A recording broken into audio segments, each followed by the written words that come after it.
আমি কি নাজানো তাকে নাজানো এই কথাটো আপুনি মানি লয়নে? আপুনি মানি ল'বই লাগিব। কিয় ল'ব লাগিব মই কওঁ শুনক। মই জানো আপুনি বহু কথাই জানে, আপুনি বহুত অধ্যয়ন কৰে, আপুনি বহুত অভিজ্ঞতাৰে পুষ্ট, আনকি আপুনি বিভিন্ন বিষয়ত বিশেষজ্ঞ হিচাপে প্ৰতিষ্ঠিত হৈছে। কিন্তু আপুনি একবাৰ যদি ভাবি চায় যে মই জনাখিনিতো ইমান জানো, কিন্তু মই নজনাকৈ কিবা থাকি গ'ল সেইটোতো মই গম নাপাওঁ, তেতিয়া আপুনি উপলব্ধি কৰিব যে হয়, আমি কি নাজানো তাকে নাজানো। আমি জনাখিনিতো জানোৱেই আৰু নজনাকৈ বহুত কিবা থাকি যায়। গতিকে আপোনাৰ মনটো সদায় অপেন ৰাখিব যাতে আপুনি নতুন নতুন ইনফৰমেশ্যন পাব পাৰে। কাৰণ কোৱা হয় নহয়, এইটো ইনফৰমেশ্যন এণ্ড টেকন'লজিৰ যুগ। আৰু যদিহে আপুনি কিবা নতুন নতুন ইনফৰমেশ্যন সদায় লৈ আছে, তেনেহ'লে আপুনি মোৰ দৰে এটা বহুত ডাঙৰ বিপদৰ পৰা হাত সাৰি যাব পাৰে। একোটা একোটা নতুন ইনফৰমেশ্যনে কি ধৰণে মানুহক সহায় কৰিব পাৰে বা কি ধৰণে বিপদৰ পৰা উদ্ধাৰ কৰিব পাৰে, তাৰ মোৰ নিজা এটা অভিজ্ঞতা কওঁ। আজিৰ পৰা ঠিক 10 বছৰ আগত, মানে 2013 চনৰ ছেপ্টেম্বৰ কি অক্টোবৰ মাহৰ কোনোবা এটা সন্ধ্যা মোৰ বুকুৰ বাওঁ ছাইডে অত্যন্ত বিষ হৈছিল। বিষটো ইমান বেছি হৈ গৈছিল যে মই সহ্য কৰিব নোৱাৰা হৈ গৈছিলোঁ। গেছ হৈছে বুলি বিভিন্ন ধৰণৰ ঔষধ পাতি দিছিল, ইনজেকশ্যন দিছিল, কিন্তু নাই, মই কোনো ধৰণে ৰিলিফ পোৱা নাছিলোঁ। কিন্তু মোৰ ভাগ্য ভাল আছিল, প্ৰায় 3 ঘণ্টামানৰ পিছত মই কিছু উপশম পাইছিলোঁ আৰু সেইমতে মই শুই দিছিলোঁ।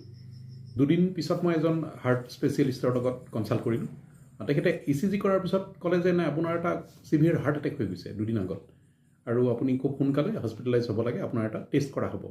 কথাটো শুনি মই ভয় খালোঁ আৰু তেওঁৰ কথা মতে মই হস্পিটেলাইজ নহয়, মই লগে লগে দিল্লীলৈ গুচি গ'লোঁ। আৰু দিল্লীত এপ'ল' হস্পিটেলত মই যেতিয়া দেখুৱালোঁ, তাত লগে লগে ECG কৰালে আৰু ECG কৰি লগতে মোক ক'লে যে আপুনি আজি 24 ঘণ্টাৰ বাবে বেড ল'ব লাগিব আৰু আপোনাৰ এটা এনজিঅ'গ্ৰাফি কৰা হ'ব। সেইমতে এনজিঅ'গ্ৰাফিটো কৰা হ'ল। এনজিঅ'গ্ৰাফিটো কৰাৰ পিছত তেওঁলোকে ডিটেক্ট কৰিলে যে মোৰ কৰ'নাৰী আৰ্টাৰী ডিজিজ হৈছে আৰু দুডাল আৰ্টাৰী প্ৰায় 99% মান ব্লক হৈ গৈছে। গতিকে অত্যন্ত জৰুৰী আপোনাৰ চাৰ্জাৰীৰ। কথাটো শুনি বহুত ভয় খাইছিলোঁ আৰু তেনেতে যেনিবা মই এজন অসমীয়া ডক্টৰ লগ পালোঁ তাতে এপ'ল' হস্পিটেলত। শুনিছোঁ তেখেত এতিয়া গুৱাহাটীলৈ আহিছে, নামটো বাৰু মই নকওঁ।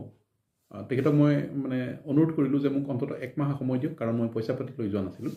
আৰু সেইমতে মোক তেওঁ 1 মাহ সময় দিলে। কেৱল 1 মাহ সময়ৰ ভিতৰত মই ঘূৰি গৈ চাৰ্জাৰী কৰাৰ কথা পৰামৰ্শ দিলে আৰু মোক মানে দহাই কৈ গৈছে। সেইমতে মই অসমলৈ ঘূৰি আহিছোঁ।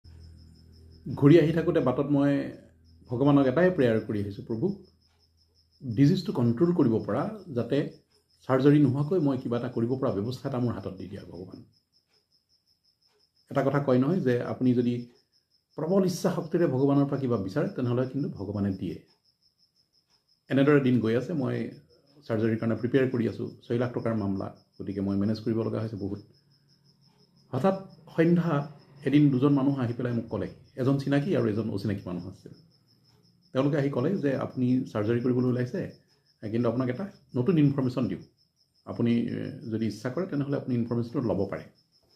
তো মই বোলো কেনেকুৱা ইনফৰমেশ্যন? তেওঁলোকে ক'লে যে আপুনি উইদাউট চাৰ্জাৰী অলপ ছাপ্লিমেণ্ট, এটা নিৰ্দিষ্ট ব্ৰেণ্ডৰ ছাপ্লিমেণ্ট যদি ইউজ কৰে, তেতিয়াহ'লে কিন্তু আপোনাৰ চাৰ্জাৰী নোহোৱাকৈ ধুনীয়াকৈ আপুনি বডিটো মেইনটেইন কৰি ল'ব পাৰিব আৰু ডিজিজটো কণ্ট্ৰলত আহি যাব। আপুনি বিশ্বাস কৰিছেনে? কৰা নাই নিশ্চয়, মই কৰা নাছিলোঁ। কিন্তু তেওঁলোকে ক'লে যে আপুনি ইয়াৰ বেছি ইনফৰমেশ্যন পাবৰ কাৰণে অলপ কিতাপ চিতাপ পাব পাৰিব। আপুনি প্ৰডাক্টটো ইউজ কৰক, ইউজ কৰি অলপ ইনফৰমেশ্যনবিলাকৰ কাৰণে আপুনি কিতাপ পঢ়ক, তেতিয়া কিন্তু আপুনি গম পাই যাব।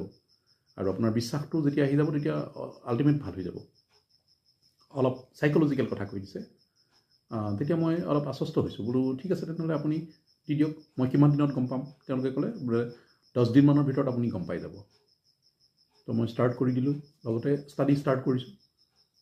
আপুনি বিশ্বাস কৰিব যে ঠিক 4 দিনৰ ভিতৰত মই গম পাই গৈছোঁ যে য়েছ, এই বস্তুটোৱে কিবা এটা কাম দিব।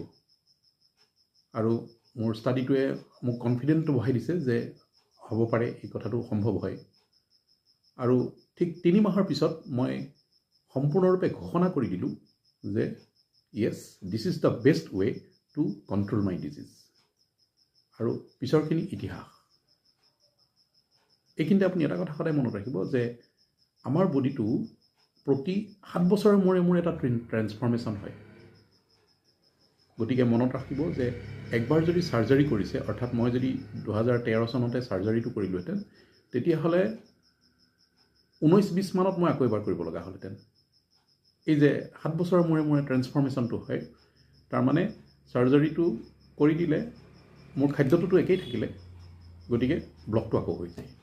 আৰু এনেকুৱা ধৰণৰ মই উদাহৰণটো বহুত পাই গৈছোঁ অলৰেডি, যে একবাৰ চাৰ্জাৰী কৰাৰ পিছত 6-7 বছৰৰ পিছত আকৌ চাৰ্জাৰী কৰিব লগা হয়। এই ঘটনাটো উল্লেখ কৰাৰ একমাত্ৰ কাৰণ যে এই ইনফৰ্মেশ্যনটো মই যদি তেতিয়া নল'লোহেঁতেন বা মই ৰিজেক্ট কৰি দিলোহেঁতেন, তেতিয়াহ'লে কিন্তু মোৰ শৰীৰত এটা ডাঙৰ অঘটন ঘটিলহেঁতেন, যিটো মই কল্পনাৰ বাহিৰত আছিলে। গতিকে এটা কথা আপুনি মনত ৰাখিছেনে যে আমি কি নাজানো তাকে নাজানো। মই যদি ভাবি থাকিলোহেঁতেন যে মই জানো, ডাক্তৰে মোক এইখিনি কৈছে, যেতিয়া মই জানোৱেই, গোটেইখিনি জানিছোঁৱেই হাৰ্ট ডিজিজৰ ওপৰত, কিন্তু সেইটোৱে মোক কিন্তু ডাঙৰ এটা বিপদ ঘটালেহেঁতেন।